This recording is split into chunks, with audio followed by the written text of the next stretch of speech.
everyone. My name is Michael. Welcome to the very first episode in this series. This is the Nerdscape. Typically, I talk about Harry Potter and A Song of Ice and Fire content, but I decided I want to do something a little bit more fun, a little bit more free flow. So we're going to play a Pokemon game, I think. We're going to play Alpha Sapphire. This is going to be a Nuzlocke. If you don't know what a Nuzlocke is, basically the rules are going to be in the description, but basically the rules are I have to catch the first Pokemon I encounter in a route. If I kill it, it runs away, or I run out of Pokeballs, that's it. That route is now null, and I can't catch anything there. And second, if a Pokemon in my party is fainted, if it dies, then it's no longer usable, and I have to box it or release it. And and if I completely lose every member of my team, I have to restart.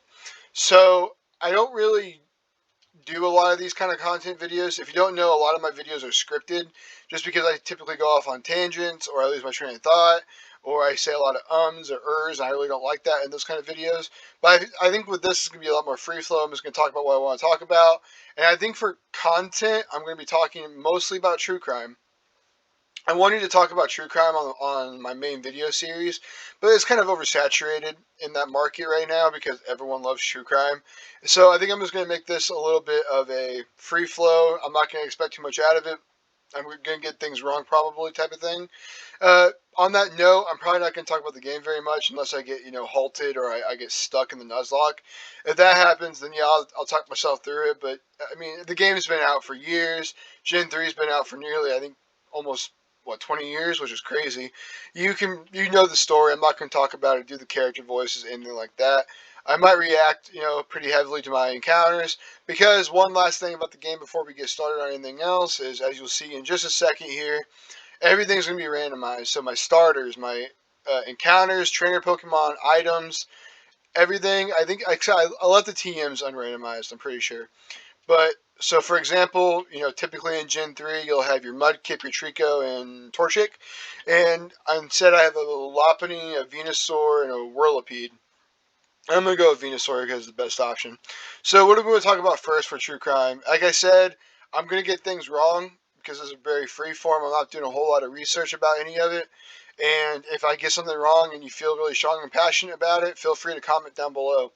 So I think we're going to talk about JonBenet Ramsey first. JonBenet Ramsey is a very big staple in the true crime world just because it's a very famous case. It rises a lot of emotion out of people. And also, it's unsolved when it really shouldn't be, and a lot of internet sleuths find that very fun to talk about, myself included. So, what's the case of JonBenet Ramsey? So, the case of JonBenet Ramsey is it's deceivingly simple in a lot of ways, but at the same time, it's not. So, basically, JonBenet was a little girl. She was, I think, 4 at the time of her murder. She was found dead in her home in Colorado in 1996. Specifically, it was Christmas 1996. I always find it weird that she's actually older than me, and I was born in '97, so she was 4, so she would have been born in '92. It's always just a weird fact to me. But anyway, yeah, so she was found dead in her basement in Colorado in 1996, and it launched into a massive investigation, and we don't ever really know what happened to her. So some details about the case. So like I said, it happened around Christmas, and JonBenet's family or parents were extremely rich. And when I say rich, I mean filthy rich. Her dad, John Ramsey, was a CEO for a military contractor called Access Graphics. And to put it into perspective, he got a Christmas bonus for he got a Christmas bonus for the holiday, and he got the equivalent of $203,000 in today's money, or about $119,000 in 1996 money. Go inflation. If that tells you how rich this man was, if I can just tell you that was his Christmas bonus. Doesn't include his salary or anything else. So her mom, Patsy Ramsey, gets a lot of flack in the true crime world, rightfully so. JonBenet Ramsey, she was only 4, like I said, but her mom, Patsy Ramsey, was very keen on putting her daughter into beauty pageants in Colorado and all over the local region. And I don't have any kids. I don't know how these things typically work, but I can imagine having a 4-year-old either gender, having a 4-year-old be able to sit still in a makeup chair or explain to them different things that they had to be put through when they do beauty pageants cannot be easy. Uh, and it's very unnatural for a 4-year-old to sit like that. Not only that, beauty pageants get uh, a lot of bad rep for having pedophiles, you know, out, especially like child beauty pageants. The pedophiles will show up, and hey, pedophiles, if you want your targets, here you go. Congratulations, we're doing this for you. So that's another really big criticism of Patsy Ramsey. So, so on Christmas, the week of Christmas leading up to the murder, they, like I said, they were very rich and they lived in a very affluent community, and they felt comfortable allowing pretty much anybody to have access to their home because they put up decorations and they had decorators come in and decorate the home for Christmas, and they wanted to show it off. So basically, they had, I think I heard somewhere, upwards of 500 people enter their home the week leading up to the murder. And on the paper, that seems innocent enough, because you figure, not everyone, on average, most people aren't murderers. But when something like this does happen, it kind of puts everything into the perspective of, well, maybe someone came into the house, scoped it out, figured out the layout, and they were able to figure out how to get in and out of the house and commit the murder. Also, there's another big popular theory that the murderer, whoever it was, if it was someone outside the family, which a very big common theory, it was a family member who killed her. But if it was someone outside the family, they could have gotten to the house on Christmas Eve, and they could have, the house is gigantic. They could have hidden somewhere in the house, waited for the Ramseys to go to bed, and then commit the murder. Uh, Christmas Eve, the family had gone to a Christmas party, in fact, leaving the house unattended, and they got back very late. It was closing in on midnight of Christmas morning, and the last thing that the parents remember before they put, John Benet Ramsey to bed was that she fell asleep in the car, so she was pretty much out of it for a while. So the next morning, Christmas morning, Patsy wakes up. Hold on real quick. I'm gonna get my encounter. Ew, that kind of sucks. But anyway, Patsy Ramsey wakes up. She goes downstairs to get ready for Christmas, and she stumbles upon a ransom note. And the ransom note is one of the biggest. This ransom note is the longest in U.S. criminal history. Because typically, I figure, a ransom note is going to be something to the effect of like, hey, we have such and such person, we're holding them, and we want X amount of money. If you give us this money, then you'll get your person back, and that's going to be all she wrote, right? 3 words, or 3 sentences rather, right? That can be pretty easy. But this note, however, was by contrast nearly a page and a half long and just ridiculous. They talked about how they represent a foreign faction that John Ramsey that was an enemy of John Ramsey's company, and it was awful. It's just dumb. It honestly sounds like a person who only watched movies of a ransom note wrote this ransom note. Also, it's kind of weird that she stumbled upon the ransom note only because this house is gigantic, and there were multiple ways that Patsy could have taken to get down the stairs. And another thing is, why would they leave the ransom note on the staircase? I feel like you would leave it somewhere that was more. Well, that's kind of nice. You would leave a ransom note somewhere that would be immediately noticeable by the family, right? Like, this house is huge. Why would you just leave it on the staircase? A staircase that probably isn't guaranteed to be used. It's just very strange. Well, anyway, the ransom note did say don't call the police, but Patsy Ramsey does in fact do so, and I can't blame her for that. Your daughter's missing. What else are you gonna do, right? So she calls the police, and the police recording, dispatch recording, is very infamous and a lot of people have critiqued it here, there, and yonder. But uh, on the surface, no one can tell someone else how to deal with something like this. So I'm not going to sit here and say that Patsy Ramsey shouldn't have reacted this way. But it's just there's some really weird things that go into it. For example, she says something to the effect of, "We have a kidnapping," which is very strange, and, which is very strange. And on top of all that, there's a very famous. I think I'm gonna play the audio clip of it just briefly over my audio here, and I'm going to. But if you listen to the very end of it, you can hear someone in the background, probably John, say, we're not talking to you right now," and he's obviously not talking to his wife. So who is he talking to? The common theory goes, John Bonet had an older brother, right?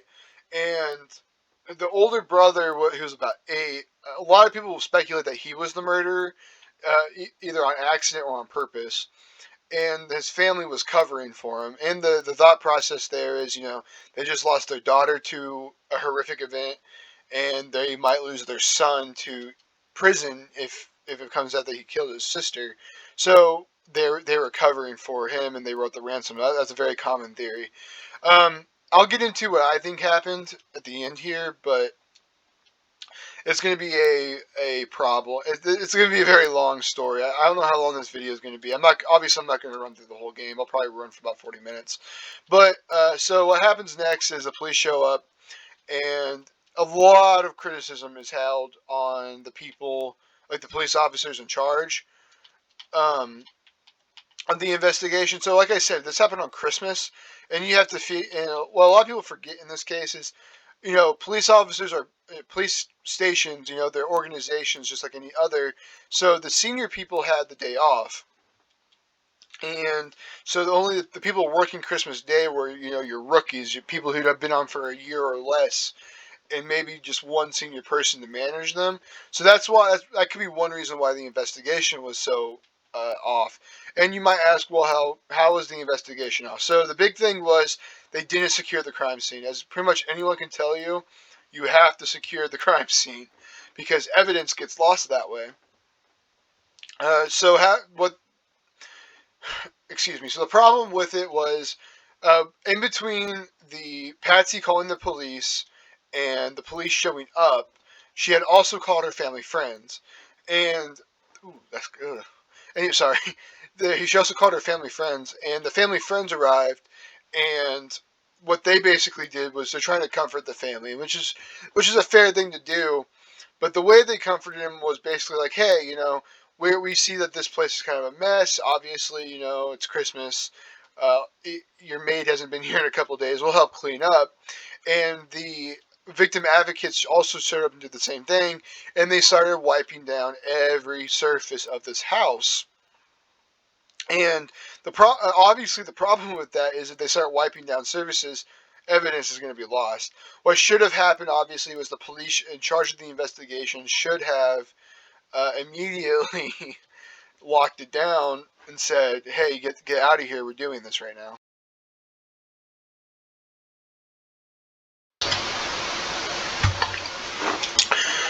So what happened next was they're still working this case like it's a kidnapping, right? Because that's what the ransom note said.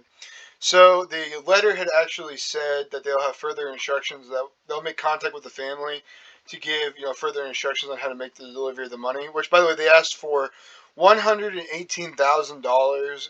$100,000 would be in $100 bills, and the remaining $18,000 would be in $20 bills. And the problem, which is very weird for one, because that's very close to the exact amount that John got for his Christmas bonus, right? So that's another weird detail. So we'll get back to the ransom note in just a second. But basically, so like I said, the ransom note had said that we'll contact you very shortly throughout the day to tell you how to deliver the money. So the police were working the case, thinking like, oh, okay, so we're gonna figure out who did this relatively quickly, and we'll get the kid back, and it won't be too much of a hassle, relatively speaking. Unfortunately, that call is never made, and the family is just kind of waiting, right? Another really weird detail is the family is kind of just going about their day. I mean, they're obviously distraught, but they're acting very strange. And so, I mean, like I said before, we can't tell anybody how to grieve. Everyone grieves in their own way, and we can't fault people for acting certain ways because we have no idea how we would react in that kind of circumstance.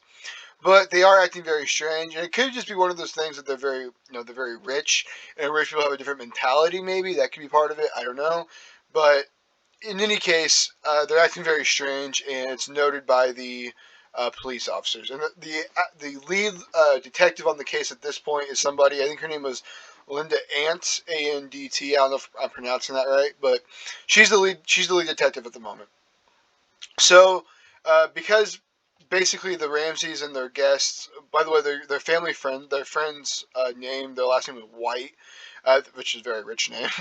Fleet White, very rich. But anyway, um, because they're kind of being a nuisance. I mean, it's their house, they're going through a lot.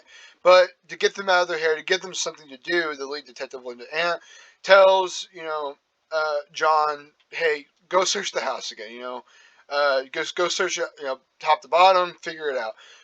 This is a very bad move because, as far as anybody, especially at this point in the investigation, you should always just assume that the family is the culprit, or at least make them a prime suspect. So that's a very bad move. But and also at this point, there was like a 40-minute window or something to that effect. There was a window of time when John Ramsey just disappears, and no one can account for his time while the police are there. The police are basically at that point. The police have just been setting up the crime scene, basically, setting up voice recorders for when the call comes and all that stuff. But John just disappears, and when he comes back, he says, "Oh, I was checking the mail." But he was checking the mail for like 40 minutes. It's a very weird little detail that no one really talks about. And and if you're going to put on the theory that the family was the murderer, it would have been very easy for John to slip out and relocate the body, because the body the body was eventually found in the basement wine cellar, and the wine cellar had been checked. Granted, it had not been checked thoroughly because, like, the wine cellar, the way it was built in the basement was, you had the basement proper, and then the wine cellar was in a separate room off to the side, and it was open, and they looked inside, but it was very dark, and you really couldn't see what was going on. And but basically, the theory goes, if it was the family, John could have, left, gotten the body from wherever they had stashed it, and then put it back into the basement, or put it into the basement rather, to pretty much clear the family of any kind of wrongdoing, because obviously the basement had already been searched. But in any case, the lead detective, like I said, tells John and John's good friend Fleet White to search the house top to bottom and figure it out, or at least to just give him something to do, right?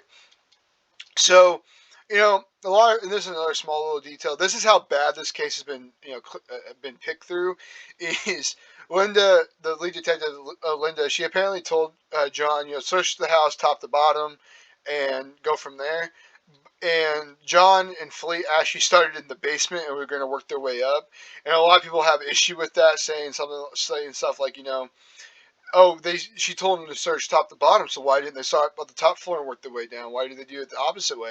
And I'm like, listen, like, it's his house, and personally, if I'm going to search my house, I am going to start at the bottom floor and work my way up. It makes the most sense to me. I don't know. That just goes to show how much this case has been picked through. But in any case, yeah, so John and Fleet, they go downstairs, and to search, they open the wine cellar, and John Benet Ramsey's body is found there. Now, like I said, like I keep saying, and I'm going to keep saying it, a lot of people give John Ramsey a lot of bad publicity, I guess, for moving the body, because he ends up grabbing his daughter and moving her upstairs. Which, yes, from a criminal justice, from a true crime point of view, that's a very bad move, because you're not supposed to move the body, because there could have been a lot of evidence. And if John had committed the murder, he just put his fingerprints all over it, and he had a good reason to, and that would explain why the fingerprints were there. But on the other hand, it's his daughter, man. Like even if he did do, like, even if you subscribe to the very popular theory that Burke, John Benet's brother, did it, either way any way you cut this pie, it's his daughter. I cannot fault the man for wanting to hold his daughter and be with her and that kind of thing, and just move her out of the cold, dang basement. But so yeah, he moves her upstairs, and Patsy Ramsey, and he lays her underneath the Christmas tree in the house. And it's a very, very sad scene. If you've seen the pictures of, he lays her down and Patsy just rushes to her, throws herself, excuse me, throws herself on the body, clutching her, yelling, my baby, please, no, my baby." And like I just said, that could be a good enough reason for one to think, hey, she just put her fingerprints all over this body. Everyone saw her do it. So if she committed the murder, then yeah, hey, look, that's a very good cover story. But just same thing with John. It's her daughter. She had every right. Or not every right, but she had every understanding to want to, clutch at her and try to help. So, so at this point, the investigation goes from a kidnapping to a murder, and again, the police kind of start botching it. And like I said earlier, the prime suspect in a murder when it comes to a family member should always be the family in question, because most of the time it's going to be those perpetrators. But pretty much immediately, so basically what should have been done is the police should have brought the family in immediately for questioning, but that wasn't done. And a lot of people point out, though, it was probably because they're rich, they have a lot of money, they have a lot of influence, and the police didn't want to be the ones to outright put them as the main suspect. That's probably true to some extent, but on the other hand, this became a big case very, very quick. One of my favorite. So like JonBenet Ramsey, you get a lot of people who say, people who are less dead, people who are like prostitutes or drug dealers or people who live in the criminal underworld. People, they're considered less dead when they're found, murdered, because people just don't care. JonBenet Ramsey, she is the most dead you can possibly get. She was a beautiful little girl, white little girl in America in 1996. Man, everybody was upset about this, and this became a very, very big story very, very quickly. So let's get into some of the evidence, some of the stories, right? So evidence. So how did JonBenet die? Oh, I should not have done that. But I survived. But JonBenet, how did she die? Well, she died of strangulation and asphyxia, right? When she was found in the basement, she had a garrote around her throat. If you don't know what a garrote is, basically imagine. Let me think. How should I explain? Basically, imagine you have a piano wire, and then you attach that piano wire. You tie it around two pieces of wood, one on each side, and you kind of just twist those pieces of wood so that the string gets tighter and tighter, and you just do that around someone's throat until they die. Right. So that's what a garrote is. And that's how she died. Another really weird thing about her autopsy that showed up, though, was that she also had a major skull fracture. And the skull fracture was not the cause of death, but it was evident and was a recent injury, and there was no hospital record of JonBenet going to the hospital for that kind of injury. So if it had to have happened during the murder. Further, there was indication of sexual abuse in some way. They were never able to tie any evidence when it came to that, like DNA evidence. They were never able to tie anything like that to anybody. I'm not going to catch this, by the way. They were never able to tie anything like that specifically to anybody, but it was evident. And finally, she had two very strange puncture marks on her back, and those puncture marks, they could have been taser marks, and a lot of people think the kidnappers, later murderers, I guess, probably tased her to knock her unconscious so that she didn't put up much of a struggle and she wanted to cry out to her family during the abduction. So the last piece of weird evidence that was discovered during the autopsy was that she had pineapple in her stomach, undigested pineapple nonetheless, which is very weird because for one, the weirdest thing about it was Patsy says that she doesn't remember giving John pineapple. She was never served pineapple at the party. I mean, I guess it's theoretically possible that she could have picked it up, like she might have been walking around at the Christmas party that they all had attended the night prior. I guess that's theoretically possible when her mom wasn't looking. Actually, no, that doesn't make any sense because I guess that doesn't really make a whole lot of sense either because there was a bowl of pineapple on the Ramsey's kitchen counter when the police arrived. So yeah, I guess she had to eat it. She had to have eaten it at the house. But anyway, It was undigested, meaning that she ate it just maybe at the very most an hour or two before her murder. And we'll get back to that pineapple. That pineapple has a story to tell. Let me tell you. So next evidence is the ransom note. There was actually a second ransom note found in the house, which was it looked like a how would you phrase it? It looked like a practice note, right? Um, it looked like someone had started to write the ransom note, and the first ransom note actually said Mr. and Mrs. Ramsey, but then they apparently got a few lines in, and then they stopped and restarted and changed it to just Mr. Ramsey, which is very very weird. Um, like I said earlier, this ransom note is the longest in American history. And some other really weird things is they had misspelled a couple of words, like they misspelled business, for example, but they were able to spell kind of like more difficult words like entaché together. So that was really weird. So maybe they were foreign, maybe the writer was just trying to act like they were foreign, which is a very big possibility.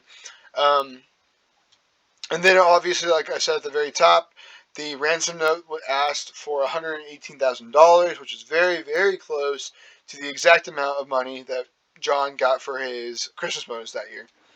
I don't know. It's all very strange. Suspects, right? So who'd be looking at suspects? Well, unlike the police, a lot of people in the true crime world have pointed the finger at the family. Now, I don't want to talk ill of the dead because at this point in time, Patsy Ramsey is dead. She died of breast cancer, and John Ramsey he's gone into obscurity just because he doesn't want to be in this light anymore. And the brother Burke, he's done a couple interviews like with Dr. Phil, which that interview is very scary in its own right because of the way he acts. But um, I don't like I said I don't want to talk ill of the dead, but the family members are very suspect in this case. And well, for one, like I said, they were just acting very strange, which again we can't. That's not a crime. But on top of all that, they lawyered up immediately, which I firmly believe that when you're under investigation, you should lawyer up. But it's not a good look. And also, like I said earlier, at the very, very top of this story, Patsy gets a lot of notoriety for the fact that she put her daughter through beauty pageants. A lot of people say, well, if she's willing to put her daughter through something like that, what's to stop her from committing the murder? Which, I mean, it is a big jump to go from beauty pageant to murder. But I mean, there is evidence. You have a history of behavior. I guess it is possible. I guess nobody really points the finger at John Ramsey, and I think that's kind of fair because he seems to be the out of the three Ramseys that are still alive, Burke, Patsy, and John. John seems to be the one that has like the least amount of. For one, he has the least amount of evidence to point to him, and he also seems to be the most distraught out of everyone. Um, but let's talk about. But going into Burke, Burke is also another big theory, and this is actually the theory that I subscribe to. By the way, Ramsey, if John or Burke, if you're listening to this, please don't sue me. This is all just my speculation. But my speculation is this: so the pineapple, right? We talked about the pineapple in the autopsy. Where did that pineapple come from? Well, my theory, and it's a very popular theory, is that somewhere in the middle of the night, Burke had gotten up in the middle of the night. He wanted a snack, and he went downstairs to get some pineapple, and he accidentally woke up his sister, John Bonet. John Bonet follows him downstairs, and she wants pineapple too, and she starts like, being a little sister, hassling her older brother, being like, hey, I want some of that too. And he gets mad at her when she tries to take the pineapple away from him. He shoves her, shoves her to the ground, and she cracks her head and she falls unconscious. He freaks out and wakes his mom and dad up. They freak out because she's unconscious. She might have a very low pulse, so they can't feel a heartbeat. Because she cracked her skull. That's a pretty serious injury, and they think she's dead. They have a dead daughter on the ground and a potential. Their son might potentially go to prison. So they create the garrote. I forgot to mention earlier, the garrote was actually the pieces of wood that was used was actually a paintbrush from Patsy Ramsey's like art kit, I think. So they formed. But anyway, continuing the theory, they formed the garrote and strangle her, and then they They write the ransom note to cover it up, and then they hide the body somewhere else in the house, maybe upstairs, maybe downstairs, maybe away from the property altogether. Call the police. The police show up. John disappears for a little bit, moves the body downstairs to the basement, and the rest is history. That's a very common theory, but there are some holes in it. The biggest holes being, for one, the sexual abuse that was apparently evident. The autopsy was not able to accurately say how recent the sexual abuse would have taken place. But from what I can tell in the minor amount of research I've done on this, it probably wasn't done during the abduction itself. So that possibly means that John Bonet had been sexually abused for a while leading up to her murder. Which, if that's the case, then it could have been Burke or John, and they may have gone too far, or she may have said that she was going to talk about it to somebody, and they killed her out of retaliation for that. Excuse me, out of retaliation for that. That's a possibility that I've heard. Or by that same thought process, if someone else was sexually abusing her, and there are other suspects outside the family, if someone else had sexually abused her, then they could have also killed her to silence her. But the the problem with the abductor theory, or the intruder theory, is that someone would have had to get into the house, which is not impossible because, like I said, they had a lot of people going in and out of the house the week leading up to Christmas. But the problem is they would have gotten into the house and stayed in the house long enough to write not one but two. Well, let's say one and a half. Right, one and a half ransom notes, which the ransom note takes a while, and it would have taken a while. I think did some earlier research that said that I heard that it would have taken at least 20 minutes from the start of the letter to the end, and that doesn't include time spent, thinking about what to say. And another thing about that is the ransom note was proven to have been written inside the house because the paper it was written on was stationary from the Ramsey home. Specifically, it was actually Patsy Ramsey's stationery, which is another thing that points to the family. Although the ransom note has also been scrutinized by handwriting experts, and they've had the Ramseys come in and they've done like handwriting analysis. And there's a lot that goes into handwriting analysis that I am not qualified to talk about. But basically, they concluded that the writer was most likely female, and so that kind of pretty much automatically excludes John and Burke. And when it comes to Patsy, uh, it was pretty much inconclusive on whether or not it was her or not. It could have been, it could not have been. And when it comes to these kind of things, there's so many ins and outs. Like I said at the very, very, very beginning, this case is deceptively simple in the sense that you might think it's very simple, but it's not. And that's the handwriting is an example of that. What else can we talk about? So yeah, the puncture marks, the puncture marks. So where did that come from? Well, if it had been a taser like where John Bonet had been tased to knock her out, that's a good theory, but there's a problem with that, and that there was no burn marks. And tasers typically will leave at least some residue of a burn mark available on the body, indicating that was used, and there were none. However, Burke had owned a train set, and the train set was being kept in the basement because he didn't play with it all that much. But if you lined up the pieces of the train, one of the train pieces, up to the puncture mark, it was a perfect match. So that's very strange. I don't know what I think about that. I suppose one thing that could be said is a lot of this stuff, specifically like when we talk about the puncture marks, is those puncture marks doesn't necessarily have to be from the time of the murder.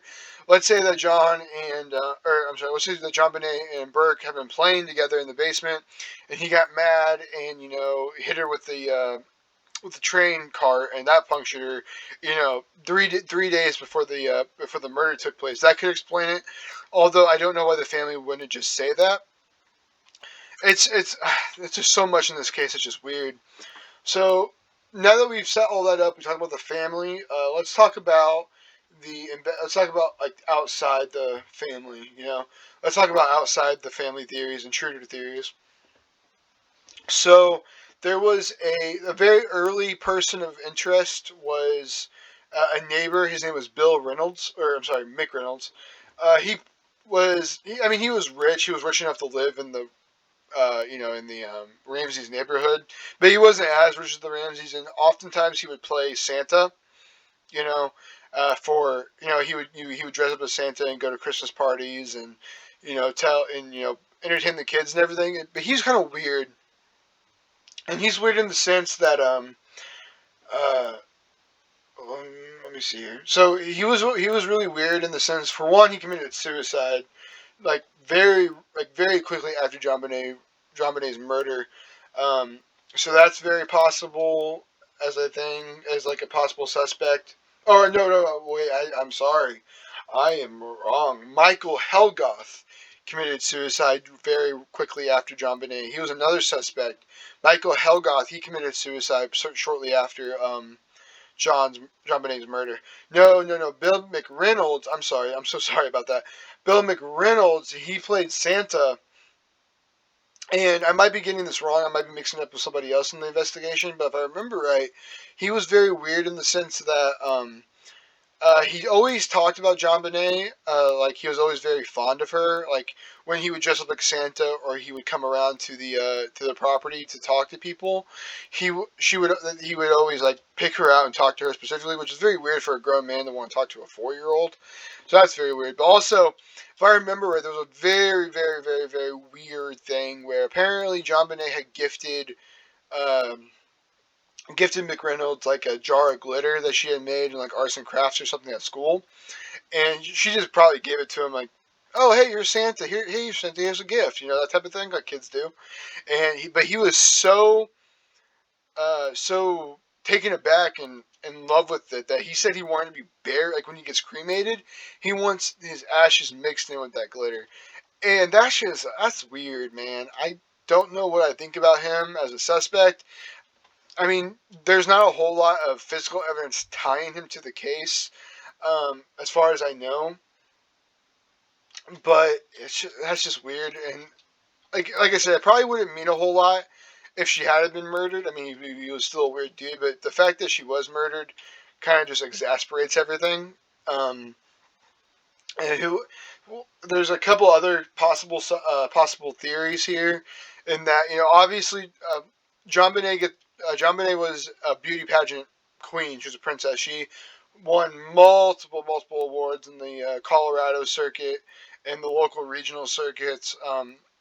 She won a lot of these awards, and child beauty pageants are notorious for getting pedophiles in the targets, basically. And it could be that somebody saw JonBenet at a pageant and was like, "Hey, I'm sorry, I don't know how a pedophile's mind works, but it could have been that he said, "Hey, I'm targeting this person," and then the opportunity presented itself where the family opened up their home for the Christmas week. He was able to scope the family's house out and then sneak in, or I don't know, he snuck in somehow and did it that way.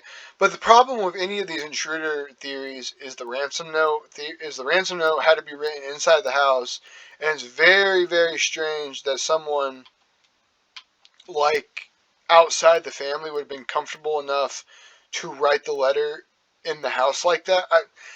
There's a lot of weird things, and I don't know how I feel about it. Like I said, my personal theory, I said at the top, or I said there in the middle, is the Burke theory. I think that makes the most sense. I wouldn't blame the parents at all for doing it. I mean, it's very sad that their daughter died, and but from a human point of view, I could see the reasoning that they would have done it. So yeah, I wish I could have done this more justice. There's a lot more free flow and everything else.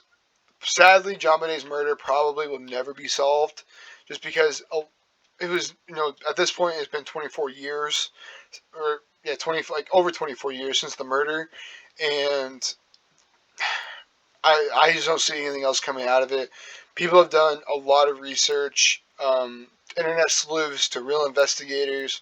Oh yeah, one more thing that's really strange, that is that the FBI actually excuse me, the FBI actually told the Colorado, like, the local Colorado police, like, hey, like, if you need our help, we're available. Like, we'll give you the resources. Like, we'll send agents in. You'll have access to our labs. We have a lot more funding than you guys do. We're happy to help you. And the Colorado police just said no, which is very, very strange. And that gets into a further conspiracy that, John Ramsey was able, if John was complicit in the murder, paid off the local police department, and was able to pretty much put a kibosh on the entire investigation. I don't know. I think I'm going to wrap up here, though.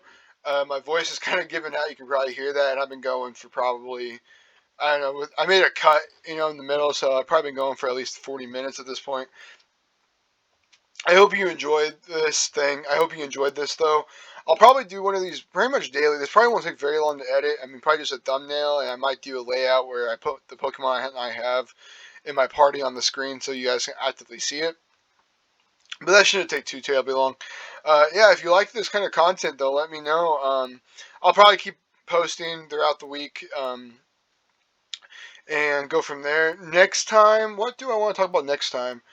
John Bonet, I barely scratched the surface. I could probably do another 3 episodes on John Bonet alone because there's defamation lawsuits and false confessions, and I didn't even talk about every little thing that points to the family or outside the family.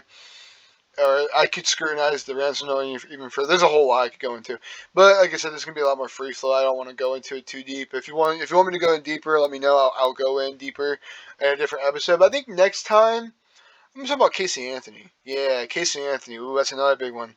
That's one that makes your blood boil, doesn't it? Yeah.